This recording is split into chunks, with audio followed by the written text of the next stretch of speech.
Competitive education centre की online classes में एक बार फिर से आपका स्वागत है। स्पेस टेक्नोलॉजी का जो बेसिक पार्ट है वो हम लोगों ने अब लगभग कंप्लीट कर लिया है। अब इसके बाद जो हम लोग टॉपिक पढ़ेंगे वो स्पेस मिशंस के बारे में पढ़ेंगे, साथ ही साथ जो मिससेलेनियस टॉपिक्स है जहां क्वेश्चन से बनने की संभावना है उस पार्ट को देखेंगे, और इसके अतिरिक्त जो करंट अफेयर का पार्ट रहेगा उसको भी इसमें कवर करेंगे। तो आज जो हम लोग पढ़ने वाले हैं वो स्पेस मिशंस के बारे में पढ़ने वाले हैं, और स्पेस मिशन में जो सबसे पहला मैं मिशन ले रहा हूँ वह है चंद्रयान के बारे में। आप सभी को पता होगा कि चंद्रयान 1 और 2 दोनों लॉन्च हो चुके हैं, और जो तीसरी चंद्रयान है उसकी लॉन्चिंग की प्लानिंग चल रही है। तो इस वीडियो को पूरा अंत तक देखिएगा, किसी भी पार्ट को स्किप मत करिएगा, क्योंकि जो हम सारी बातें आज करेंगे वो सारी फैक्चुअल्स बातें होंगी, यानी एग्जाम रिलेटेड बातें ही करेंगे। तो आइए स्टार्ट करते हैं। जो हमारा आज का टॉपिक है चंद्रयान। चंद्रयान की बात करें तो जैसा कि मैंने अभी बताया कि चंद्रयान 1 और चंद्रयान 2 दोनों लॉन्च हो चुके हैं, यानी यहाँ पर हम लोग चंद्रयान 1 को भी देखेंगे, चंद्रयान 1 और चंद्रयान 2 के बारे में भी डिस्कस करेंगे। इसके अतिरिक्त जो थर्ड है चंद्रयान 3 उसके बारे में भी हम लोग थोड़ी सी यहाँ चर्चा करेंगे। ठीक है, तो सबसे पहले स्टार्ट करते हैं हम लोग चंद्रयान प्रथम के बारे में।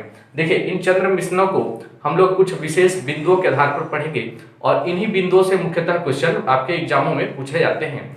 वो मुख्यतः बिंदु को मैं आपको पहले बता देता हूँ, ताकि आपके माइंड में एक प्रकार से उसका एक मैप तैयार हो जाए, माइंड मैप। तो उसी के हिसाब से हम लोग देखते हैं कि सबसे पहले इसमें पढ़ेंगे हम लोग कि यह क्या है, या इसकी मुख्य विशेषताएं क्या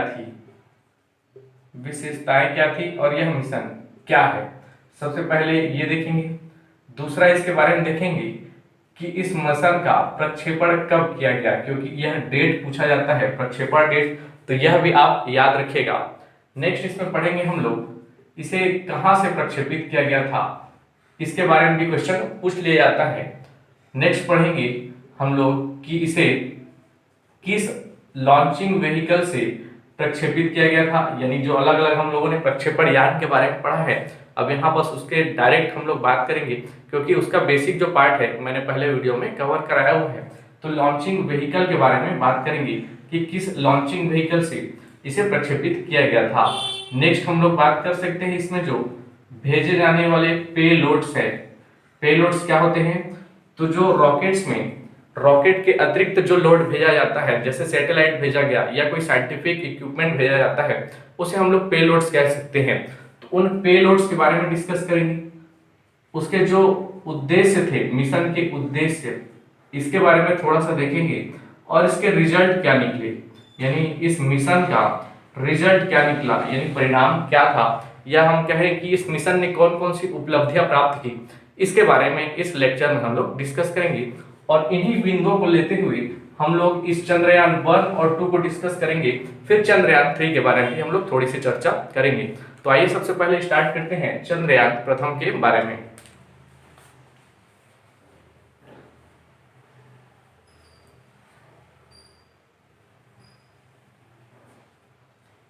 चंद्रयान प्रथम की बात करें तो यह जो चंद्रयान प्रथम है, चंद्रयान प्रथम पृथ्वी की कक्षा से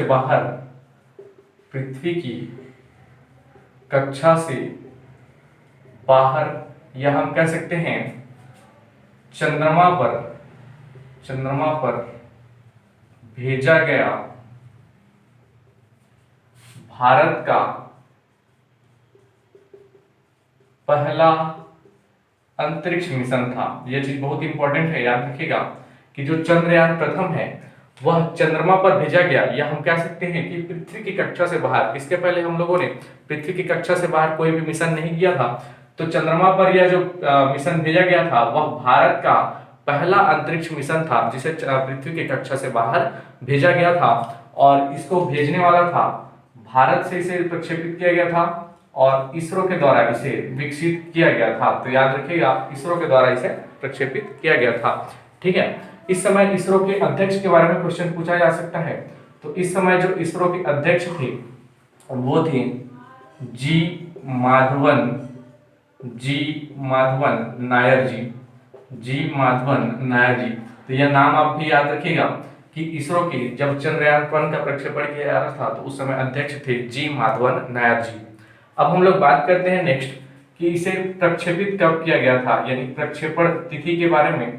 तो यह मैंने पहले भी बताया हुआ है, अगर आप उसको बार बार देखेंगे तो भी वह याद, आपको डेट याद हो जाएगा। अगर याद नहीं भी है तो आप यह डेट अब से याद कर लीजिए कि 20 अक्टूबर 2008 को चंद्रयान प्रथम का प्रक्षेपण किया गया था। डेट बहुत इंपॉर्टेंट है क्योंकि चंद्रयान 2 अभी अभी 2019 में लॉन्च हुआ है, तो उससे आधारित चंद्रयान 1 से भी क्वेश्चन बनने की संभावना है। तो यह डेट याद रखिएगा कि जो प्रक्षेपण है 22 अक्टूबर 2008 को प्रक्षेपण हुआ था। इसके अतिरिक्त कहां से प्रक्षेपण हुआ था, तो यह याद रखिएगा सतीश धवन स्पेस सेंटर जो कि स्थित है श्रीहरिकोटा में, श्रीहरिकोटा के सतीश धवन स्पेस सेंटर में, जो कि स्थित है कहाँ, आंध्र प्रदेश में। तो वहां से इसे लॉन्च किया गया था।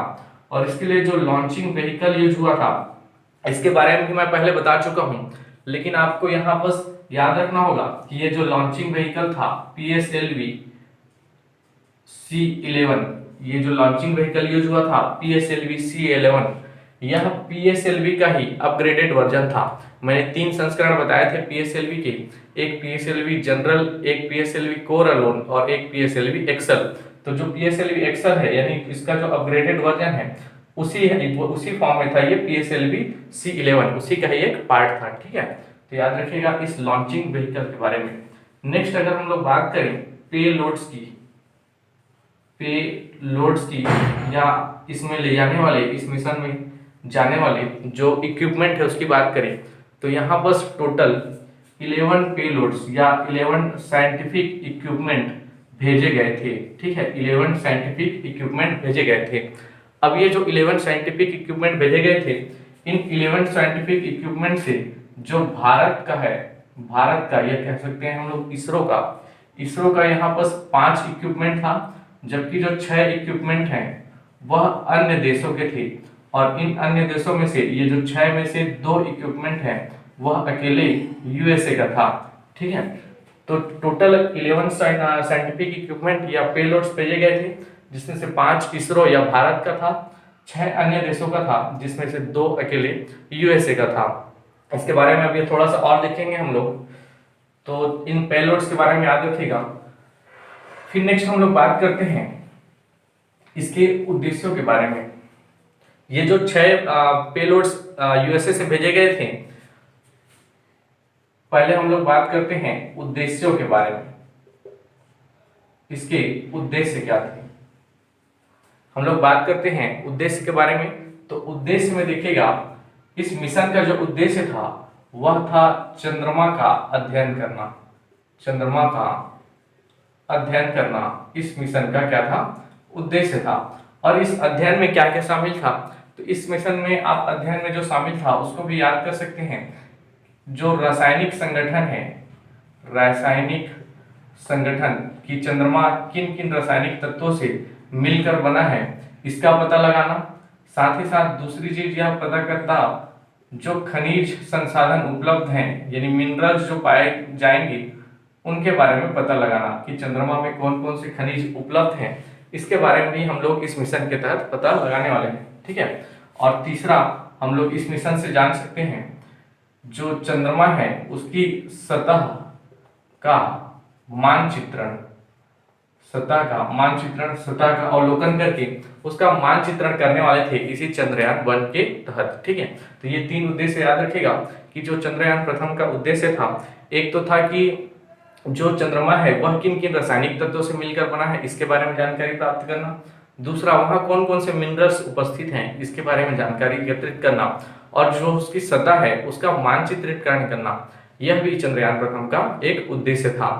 अब थोड़ा सा ध्यान दीजिएगा कि इसके परिणाम क्या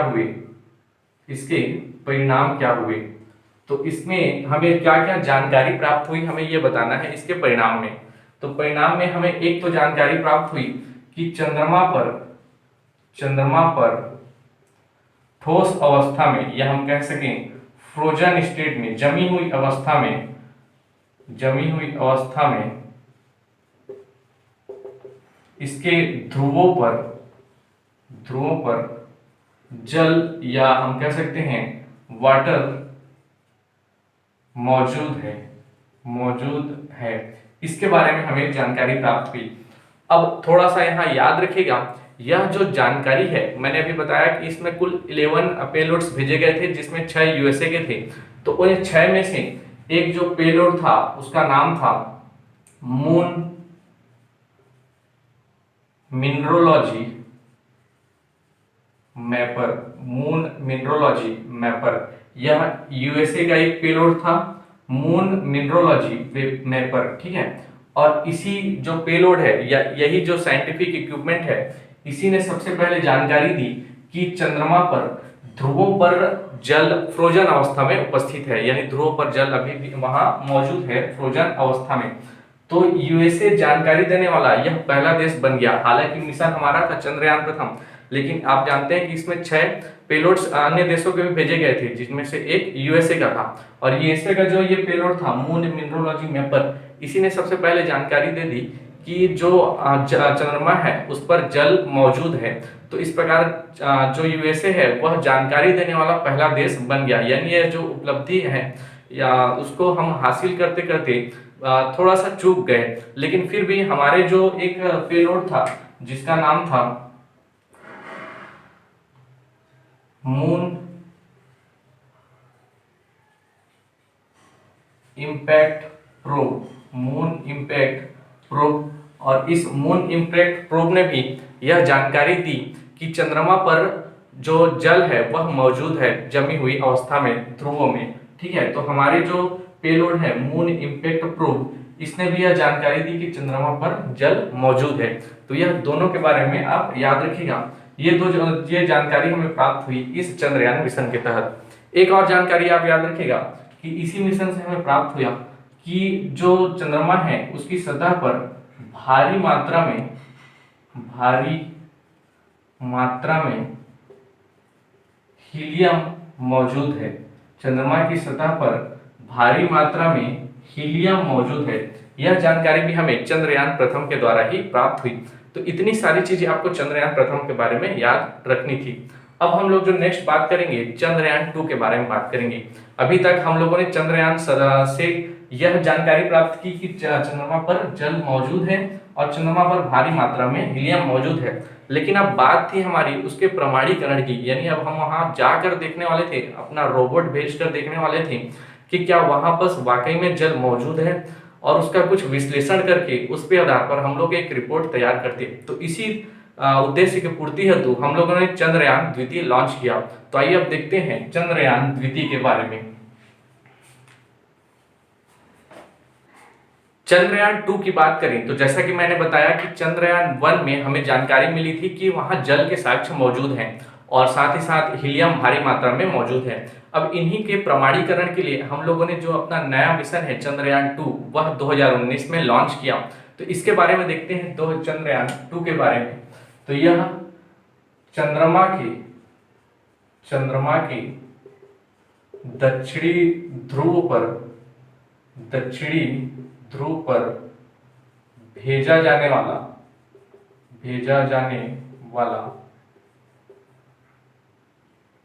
पहला मिशन था।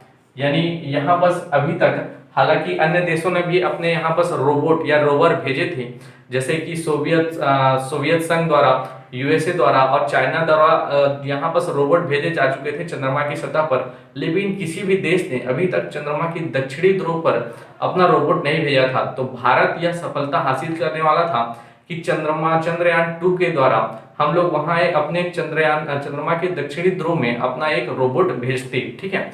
तो यह चंद्रमा के दक्षिणी ध्रुव पर भेजा जाने वाला जो विश्व का पहला मिशन था, ठीक है। यह याद रखिएगा पहला पॉइंट को। और हम लोग दक्षिणी ध्रुव ही क्यों सेलेक्ट कर रहे थे, क्योंकि हम लोगों को जानकारी मिली थी कि दक्षिणी ध्रुव में ही जल के साक्ष्य मौजूद है ठोस अवस्था में, और वहां बस बड़े बड़े क्रेटर हैं जहां बस सूर्य की रोशनी तो पहुंच ही नहीं पाती। तो उन्हीं क्षेत्रों में हमें जल के साक्ष्य मौजूद हो सकते थे। तो इसी कारण हम लोग केवल दक्षिणी ध्रुव में ही अपना जो चंद्रयान 2 है उसकी लैंडिंग कराने वाले थे। ठीक है, अब इसके बारे में नेक्स्ट जो हम लोग बात करते हैं, इसके प्रक्षेपण के बारे में बात करते हैं, यानी इसका प्रक्षेपण कब हुआ। तो डेट बहुत इंपॉर्टेंट है, याद रखिएगा, इसका डेट याद रखिएगा आप, 22 जुलाई 2019 और 22 जुलाई 2019 को चंद्रयान 2 का सफलतापूर्वक प्रक्षेपण किया गया था। ठीक है, और इसे जो प्रक्षेपण कहां से किया गया था, तो इसे प्रक्षेपण सतीश धवन स्पेस सेंटर, जो कि मैंने बताया श्रीहरिकोटा में स्थित है। और श्रीहरिकोटा कहाँ स्थित है, तो यह आंध्र प्रदेश में स्थित है। तीसरा अगर हम लोग बात करें इसके लिए यूज्ड लॉन्चिंग व्हीकल की, तो चंद्रयान प्रथम में तो पोलर सैटेलाइट लॉन्च व्हीकल का C11 वर्जन यूज हुआ था, लेकिन अब यहाँ बस हम लोगों ने यूज किया था GSLV Mark 3 M1, और यहाँ M1 से तात्पर्य है कि यह GSLV का मून के लिए पहला मिशन था। GSLV का मून के लिए पहला मिशन था, इसलिए इसका नाम GSLV Mark 3 M1 रखा गया था। ठीक है, अब इसमें भेजे जाने वाले हम लोग पेलोड्स की बात करें, पेलोड्स की बात करते हैं, या फिर यह कह सकते हैं कि यह जो चंद्रयान 2 है मुख्यतः 3 घटकों से मिलकर बना था, इसके 3 कंपोनेंट्स थे, उसके बारे में हम लोग बात करते हैं। तो ये पेलोड को थोड़ा डिटेल में देखते हैं, क्योंकि यहां से भी क्वेश्चन पूछे जाने की संभावना बनती है।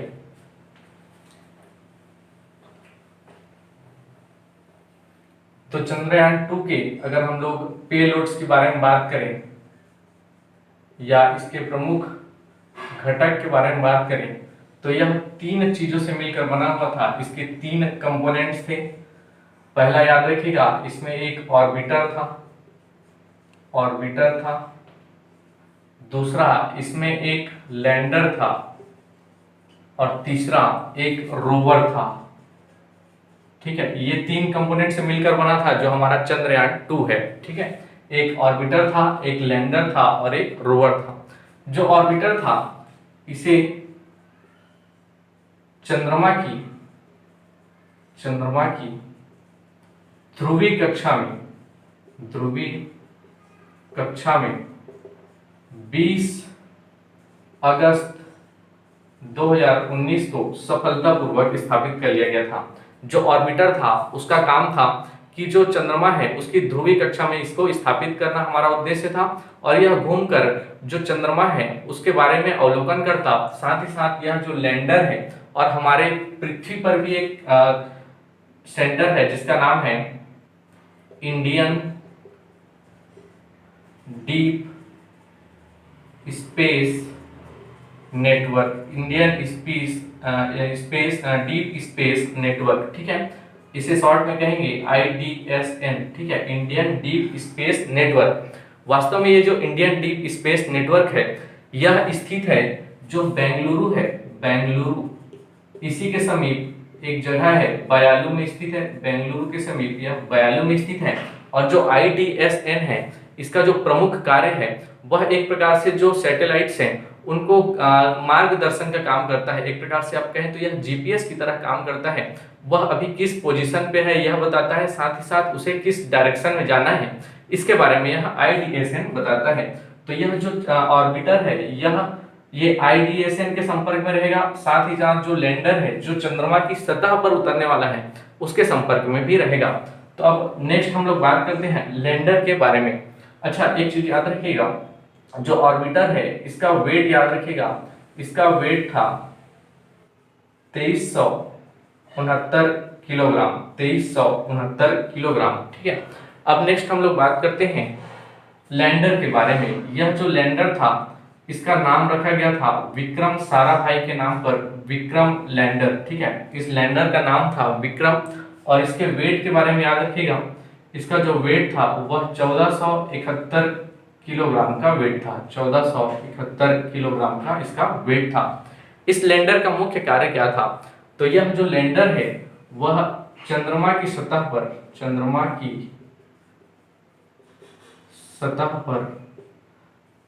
इसका कार्य था सॉफ्ट लैंडिंग करना, और सॉफ्ट लैंडिंग करने के बाद यह जो रोवर है यानी इसके अंदर जो रोबोट है उससे संपर्क स्थापित करता, यह लैंडर के अंतर्गत ही था, रोवर इससे संपर्क स्थापित करता। साथ ही साथ यह जो लैंडर है वह ऑर्बिटर से भी संपर्क में रहता, ऑर्बिटर से भी हमेशा संचार में यह रहता। और यह जो लैंडर है वह IDSN Indian deep space network इसके संपर्क में भी स्थित संपर्क में हमेशा रहता, जो कि पृथ्वी पर स्थित है। तो यह लैंडर का मुख्य कार्य था कि चंद्रमा पर इसकी सॉफ्ट लैंडिंग कराना, साथ ही साथ जो IDSN है, ऑर्बिटर है और रोवर है, यह तीनों के संपर्क में लगातार रहता। लेकिन कुछ दुर्भाग्यवश कहें हम तो 2.1 किलोमीटर पहले चंद्रमा की सतह से 2.1 किलोमीटर पहले यह इससे हमारा संपर्क टूट गया। और संपर्क टूटने के कारण इसकी जो सॉफ्ट लैंडिंग है, बाद में हमें जानकारी प्राप्त हुई कि अब इसकी सॉफ्ट लैंडिंग प्राप्त नहीं हुई, सॉफ्ट लैंडिंग नहीं हो पाई थी। और इसके कारण वह जो हमारा लैंडर है वह क्रैश हो गया था। और इसके मलबे के साक्ष्य भी हमें बाद में नासा और इसरो के द्वारा बताए गए थे। ठीक है, तो याद रखिएगा जो विक्रम लैंडर है इसी के अंतर्गत अब जो हमारा रोवर था यह इसी के अंतर्गत ही था। इस रोवर का अगर बात करें तो रोवर का जो वेट था वह 27 किलोग्राम था। इसका वेट का बात करें तो यह 27 किलोग्राम था। इस जो रोवर का नाम रखा गया था वह नाम था प्रज्ञान। ये सारी चीजें आपसे पूछी जा सकती हैं। यह प्रज्ञान जो संस्कृत के शब्द है प्रज्ञान, जिसका मीनिंग होता है ज्ञान। ठीक है, यह एक 6 पहियों वाला रोबोट वाहन था। और इसका मुख्य कार्य क्या था, तो यह चंद्रमा की सतह पर 500 मीटर की दूरी पर, यानी यह जहां बस लैंड करता वहां से 500 मीटर की दूरी तय कर सकता था। और इस 500 मीटर की दूरी पर जो जो हमें साक्ष्य मिलते, जो जो चंद्रमा की सतह के नमूने हैं उसको एकत्रित करके वहां उसका विश्लेषण करता और हमें इसकी रिपोर्ट भेज देता। ठीक है, और यह हमेशा संपर्क में था लैंडर के। ठीक है, चूंकि लैंडर ही क्रैश हो गया तो रोवर भी उसी के अंतर्गत ही था, तो इससे भी हमारा संपर्क अब टूट गया। तो यह जो रोवर था इसका मुख्य कार्य था कि यहाँ बस चंद्रमा की सतह पर लैंड करने के पश्चात वहां के साक्ष्य एकत्रित करना और एकत्रित करने के पश्चात उस जानकारी को लैंडर देना, और लैंडर के थ्रू हम इसे पृथ्वी पर जानकारी एकत्रित कर लेते। लेकिन यह मिशन सॉफ्ट लैंडिंग ना होने के कारण सफल नहीं हो पाया। और इसी असफलता के कारण ही इसे लेकिन हम लोग कंप्लीटली असफल नहीं कह सकते, क्योंकि जो हमारा ऑर्बिटर है अभी भी वर्क कर रहा है। स्टार्टिंग में इसका जो कार्यकाल है वह बताया गया था यह 2 ईयर तक कार्य करेगा, लेकिन बाद में इसे इसरो द्वारा फिर अनाउंस किया गया कि यह लगभग 7 सालों तक कार्य करते रहेगा। तो जो हमारा ऑर्बिटर है अभी भी यह कार्यरत है। अभी यह इसकी बात करें तो यह अभी भी कार्यरत में है। ठीक है, तो इस सॉफ्ट लैंडिंग न होने के कारण अब हम लोगों ने अनाउंस किया कि जो हम तीसरा चंद्रमा पर मिशन है चंद्रयान 3 को लॉन्च करेंगे। तो थोड़ा सा बात करते हैं चंद्रयान 3 के बारे में।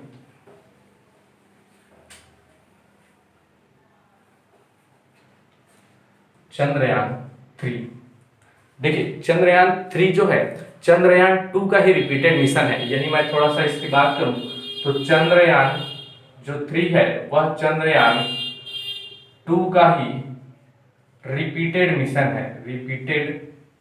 मिशन है। जो हमारा उद्देश्य अधूरा रह गया था चंद्रयान 2 में, उसी के उद्देश्य के पूर्ति हेतु चंद्रयान 3 को हम लॉन्च कर रहे हैं। ठीक है, इसमें याद रखिएगा इसमें 2 पार्ट रहेंगे। ठीक है, जैसे इसमें जो डिफरेंस है चंद्रयान 3 और चंद्रयान 2 में, उसमें बेसिक जो डिफरेंस है, जैसे चंद्रयान 2 में हमारे 3 कंपोनेंट्स थे। ठीक है, चंद्रयान 2 में हमारे 3 कंपोनेंट्स थे, एक ऑर्बिटर, एक था लैंडर और एक था रोवर। लेकिन जो हमारा चंद्रयान 3 है, चंद्रयान 3, अब इस चंद्रयान 3 में केवल 2 ही पार्ट रहेंगे। एक हमारा जो पार्ट रहेगा वह कहलाएगा लैंडर, जो सॉफ्ट लैंडिंग कराएगा, और जो दूसरा पार्ट रहेगा वह रहेगा हमारा रोवर, जो वहां से उतरकर जानकारी एकत्रित करेगा। तो यह बेसिक डिफरेंस है चंद्रयान 2 में और चंद्रयान 3 में। चंद्रयान 3 में इसके केवल 2 ही पार्ट रहेंगे, लैंडर और रोवर, और आने वाले कुछ वर्षों में हम इसे तैयारी कर रहे हैं कि चंद्रमा पर इसे प्रक्षेपित कर लें, ताकि जो हमारी चंद्रमा से रहस्य की जुड़ी रहस्यमय जो जानकारी है उसको भी हम एकत्रित कर सकें। ठीक है, ताकि हमको अगर अंतरिक्ष पर कोई नया प्रयोग करना हो तो हमें एक स्पेस स्टेशन मिल जाएगा, एक प्रकार से एक स्टेशन मिल जाएगा चंद्रमा पर, और वहां पर हम लोग अगर अपनी जानकारी वहां से हम लोग अगर जानकारी एकत्रित करना प्रारंभ करें तो हमें अंतरिक्ष के सारे रहस्यों को सुलझाने में ज्यादा देर नहीं लगी। तो ये था चंद्रयान 1, 2 और 3 के बारे में, जहां से आपसे क्वेश्चन पूछे जाने की संभावना बनती है। आगे हम लोग नेक्स्ट मिशन को लेकर आपके सामने उपस्थित होंगे। तो तब तक के लिए थैंक यू, और इस वीडियो को बार बार रिपीट करिएगा और वीडियो को लाइक और शेयर जरूर करिएगा। Thank you.